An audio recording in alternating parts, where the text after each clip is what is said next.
projet régional d'appui au pastoralisme. La boîte à outils sur la sensibilité et la prévention des conflits SPC portant sur les ressources agro-pastorales a fait l'objet d'une formation les jeudi 17 et vendredi 18 décembre 2020. Une initiative du cabinet d'études et conseil Development and Environment Partners situé à Kégué-Kélégugan, Grand Contournement. Une formation qui a réuni 5 personnes œuvrant dans divers secteurs, dont un représentant d'organisations de la société civile, un universitaire, un enseignant-chercheur, un cadre d'administration et un consultant confirmé.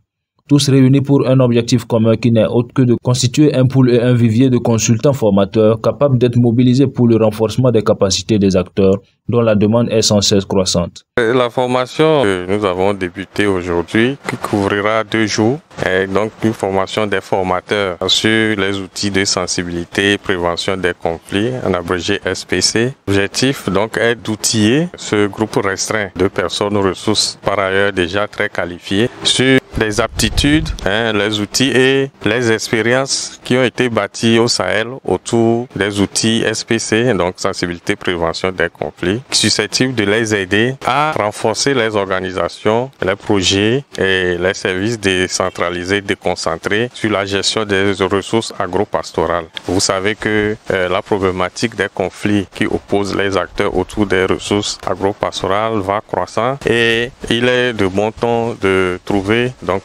des ressources humaines qualifiées qui peuvent adresser cette question. C'est pourquoi le cabinet d'EP a pris l'initiative donc de faire cette formation et moi-même en tant qu'expert foncier, expert en gestion de ressources naturelles ayant accumulé un nombre assez conséquent d'expériences au Sahel, je me suis disponibilisé pour dispenser donc cette formation. Il a s'agi concrètement d'outiller ces différents acteurs sur la notion de base des conflits, les types de conflits et la sensibilité et gestion de ces conflits.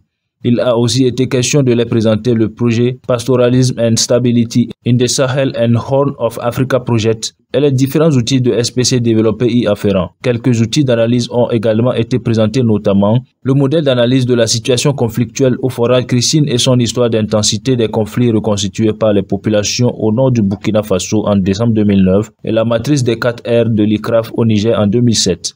Entre autres, les sessions portant sur la communication participative pour l'adoption de la SPC, la matrice d'analyse du contexte et des acteurs, la liste de vérification SPC et le concept de participation ont été présentés les unes après les autres tout au long des 2 journées de formation. L'outil phare qui est la checklist, la liste de vérification qui permet aux agents des projets par exemple de traquer tous les points conflictuels possibles et de trouver des solutions en amont avant que les conflits n'arrivent. Donc tout ça fait partie donc des modules de formation. À l'issue de cette formation, on a 4 cadres qui sont bien formés, bien outillés. On peut espérer que dans une réplication future, ils puissent diffuser ces outils à un nombre conséquent d'apprenants et au-delà même. Moi qui suis de plus en plus occupé par ailleurs, c'est eux qui vont prendre la charge à continuer ce renforcement de capacité au niveau des acteurs et à la base et au niveau régional. C'est une disponibilité, un vivier qui est là qu'on peut mobiliser par ailleurs au niveau d'autres pays hors du Togo.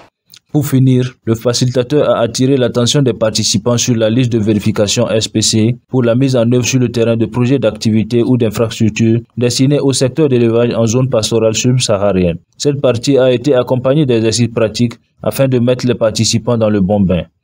Une méthodologie participative a été adoptée entre formateurs et participants pour cette session de formation. Les activités des 2 jours de formation ont été organisées sous des présentations de modules à travers une vidéoprojection et de traitement en groupe d'exercices pratiques. Séance facilitée par le Dr Ali Nokofi Olulu Mazo, consultant vacataire en pastoralisme.